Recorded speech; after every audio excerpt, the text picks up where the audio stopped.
मुदखेड तालुक्यातील मौजे डोंगरगाव येथील आयुर्वेदिक शेतीनिष्ठ शेतकरी बालाजी दत्तराव महाद्वाड यांनी शेतात फुलविल्या आयुर्वेदिक वनस्पती सर्व शेतकऱ्यांना दिला एक आगळा वेगळा संदेश। डोंगरगाव येथील शेतीत महाद्वाड यांनी अश्वगंधा, इटालियन तुळस, कलोंजी, अमेरिकन चिया, अजवाईन, इसबगोल अशा प्रकारचे आयुर्वेदिक वनस्पती आपल्या शेतात फुलवून आपले उत्पन्नात भर घालून समाजाला एक आगळा वेगळा संदेश दिलाय। आयुर्वेदिक वनस्पतींची समाजाला अत्यंत गरज आहे। या वनस्पतींपासून बऱ्याचशा रोगांवर मात करता येते असे महाद्वाड यांनी सांगितले। तर या वनस्पतींचे उत्पन्न सर्व शेतकऱ्यांनी घेऊन आपले उत्पन्न वाढवून समाजाची सेवा करता येते असं सांगितलं।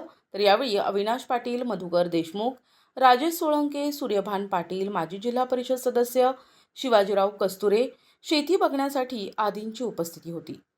आज डोंगरगाव येथील शेतकरी यांच्या शेतामध्ये आपण आयुर्वेदिक शेतीचं उत्पन्न घेतलेलं आहे। त्यांनी त्या आयुर्वेदिक शेतीमध्ये वेगवेगळे पिकं घेतलेले आहेत। त्यांनी ते पिकं कशा पद्धतीनं आपल्या शेतीमध्ये त्याचं प्रयोजन केलेलं आहे, तर ते कशा पद्धतीने केलं आणि ते काय काय त्याचा उपयोग होणार आहे हे आपण त्यांच्याकडून माहिती जाणून घेणार आहोत।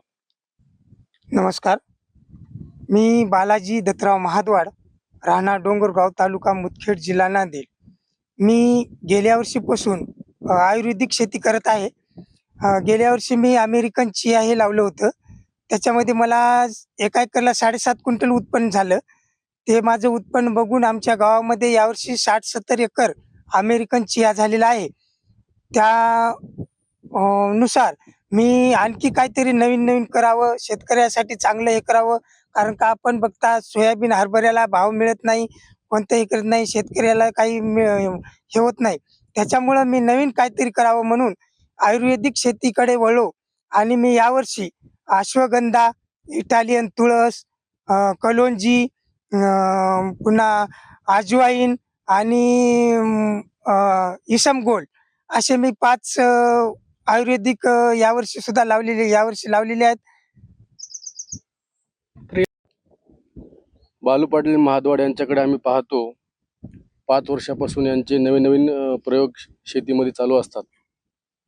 परंतु गंमत अशी की यांचे प्रयोग यावर्षी एकदम सक्सेसफुल यांनी करून दाखवलेत, आम्ही बघतो। आणि हे प्रयोग आम्हाला पाहून यांच्यासारखी आयुर्वेदिक शेती आम्ही पण करायचं निर्णय घेतला आणि हा निर्णय आम्ही 100% राबवणार।